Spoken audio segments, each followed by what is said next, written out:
You're watching Mobile Gaming Mondays with your girl, Pretty Guardian. This week, we're talking about the game Dragon Quest of the Stars.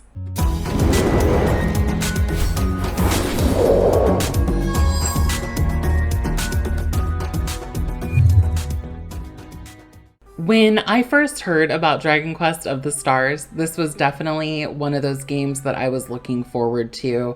I had it on my wish list, and I've heard me say that before. I do follow these mobile games, so trust me, I always have a game or two on there. But I was excited for this one because, just generally speaking, I really love the Dragon Quest franchise. The first one that I played was Dragon Quest Journey of the Cursed King back on the PS2. And then afterwards, just any Dragon Quest title that I could get my hands on, I was there for it. I thought it was just this colorful, delightful world. They took you on these fun fantasy adventures. There was usually kind of a basic storyline going on. Sometimes there'd be little twists, but it wasn't necessarily anything super in-depth, which I actually appreciate because I feel like, especially with Square Enix and Final Fantasy and stuff, sometimes their stories can get really convoluted. I'll tell you up front though, I didn't really enjoy this game. And I found out some news while researching it a little bit more, getting ready to make this video, that kind of made me laugh, just because it seemed so obvious to me that this game wouldn't work. And so the news is that this game is closing down. It's ending on June 30th of 2021. I almost considered pulling this out of the rotation and doing a different game instead, but I did want to review it because A, I do love the Dragon Quest series and I spent the time working on it. And then also B, I think it makes a nice little time capsule looking back on it and just reminiscing and discussing games of a bygone era, which, we're not in that bygone era yet, but we will be someday. So without further ado, let's actually talk about the merits of the game. I'm going to start by talking about the music, which I gave a 4 out of 5. And the reason that I wanted to start by talking about the music is because that is the only factor in this game that I gave a really good score to. I was kind of torn on this. My gut told me to give it a 3 out of 5, but I'll also say that if you've played a lot of the Dragon Quest games, then there is this really wonderful nostalgic factor to it. The music is nice. They did a good job on it. It fits. You have your theme song, you have the standard menu music, even just the general sound design of the game is pretty good when you're fighting monsters, entering dungeons, that sort of thing. They use a lot of those same classic sounds from the rest of the Dragon Quest franchise. So if you played a lot of Dragon Quest, it's definitely something you'll be familiar with, and it did feel comforting to me in that regard. So I'm gonna give it a 4 out of 5. There was nothing really groundbreaking or amazing. Quite frankly, I think even with a lot of the Dragon Quest music, they didn't really do anything special with it. Talking about the gameplay, I gave that one a 3 out of 5. Basically, the way it works is you have kind of this overland map and you click and it kind of auto battles through dungeons for you. It's nothing really special. There are some little things that they've thrown in there that I think kind of make it more interesting. For example, you can zoom out and see your entire world, and you get to click on these little sparkles and it gives you rewards. And there's just kind of other little features within the game that are present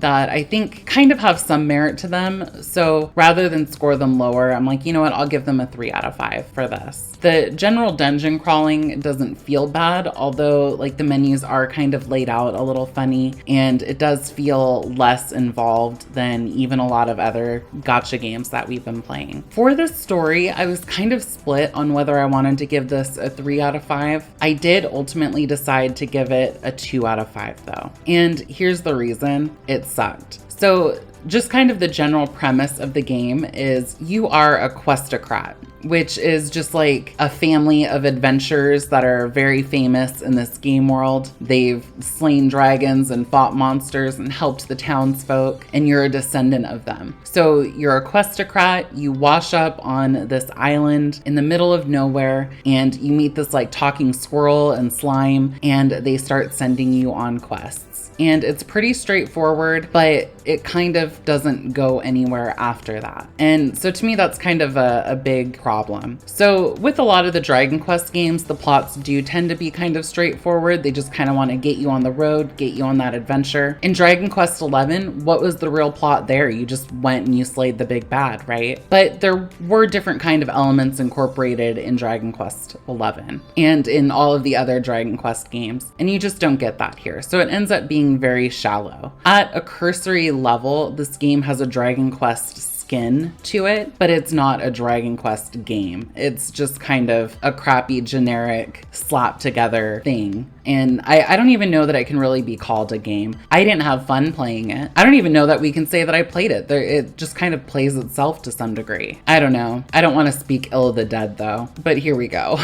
So art style, I'm also giving it a 2 out of 5. And so I'm going to start with like what I think is the core redeeming factor of this game, and that is the Dragon Quest elements that they put into it. From the music to the art design, you can see a lot of that Dragon Quest energy in it, and that's really fun. So like the design of the little squirrel, the designs of your characters, like there are some good qualities there. It has that Akira Toriyama sort of feel to it, but that's kind of where the quality of it stops. So I'm giving it 2 stars, and those 2 stars are for that and that alone, because let's talk about the rest of it. It doesn't look good. The environments are bland, the character designs, while there is that charming quality to them, overall there's just not a lot of detail in them or the world. I don't feel like there was anything special to look at in this game. And not only was there nothing special to look at, when I was doing some of my research for this game, I saw this like Reddit listing. I didn't open it up, so I can't quote it. I'm not going to link to it, but they said something to the effect of like, this game came out years too late. And that's definitely what it feels like to me on just about every level, including the art design. This game feels like it came out years too late. If this game had come out in 2014 back alongside Summoner Wars, I think it would have been interesting and might even have had a chance to like go somewhere and do something with it. But as it stands, like we've seen all this before, we've done all this before, and quite frankly, the execution of what they were going for doesn't even seem to be that polished to me. When I look back on Dragon Quest games, the graphics really remind me of Dragon Quest IX, Sentinels of the Starry Skies. This looks like a DS game.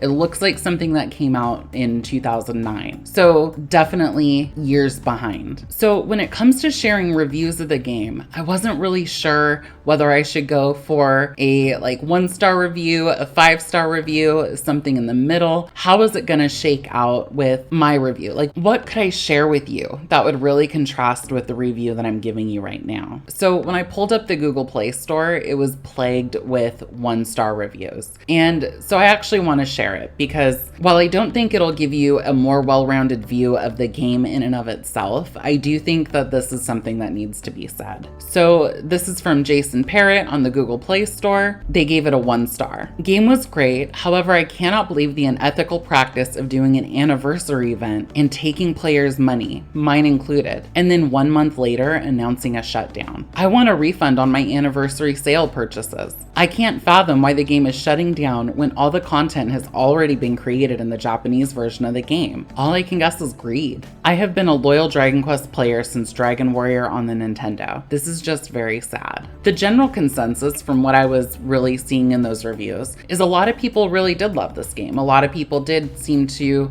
have fun with it. It does seem to have some kind of cult following behind it, probably because of the Dragon Quest name attached to it. But a lot of people were really upset with the game being shut down. And when you consider the whole fact of them doing an anniversary event, taking everybody's money, and then shutting down immediately after, that does seem kind of scandalous to me. If I had done that, I would have been pissed too. I'm a little bit outraged for them. And I kind of see a lot of these sort of practices from Square Enix as a whole. I think that they're a shitty, greedy corporate overlord. I think they're as bad as EA and any of these other big gaming companies like Ubisoft and all of them. Blizzard, Activision, they can eat my ass. So that being said, let's go ahead and just run through all of our scores here. Music, we have a 4 out of 5. Gameplay, 3 out of 5. Story, 2 out of 5. Art style, 2 out of 5. And the cash shop, I didn't really go into. It's hard to give it what feels like a fair review when the game is shutting down. I'll give them credit and say that they had like a monthly subscription option. I don't know that I would have felt like it was worth it at $8.99. I don't know, whatever. We'll give it a 3 out of 5. So our total score for this game is a 56%, an F. You failed, Dragon Quest. And you're shutting down, so you're getting your just desserts, I guess. I just feel bad for the people who spent money on you. That all being said, thank you so much for watching along today. Next week, we're gonna be taking a look at the game Exos Heroes, and I just appreciate you being along for the ride. So if you thought my content was entertaining, please give me a like. If you could subscribe, I'm trying to grow my channel and keep doing more cool things, and I just appreciate having you. Thanks again for watching, and until next time, this is Pretty Guardian, logging out.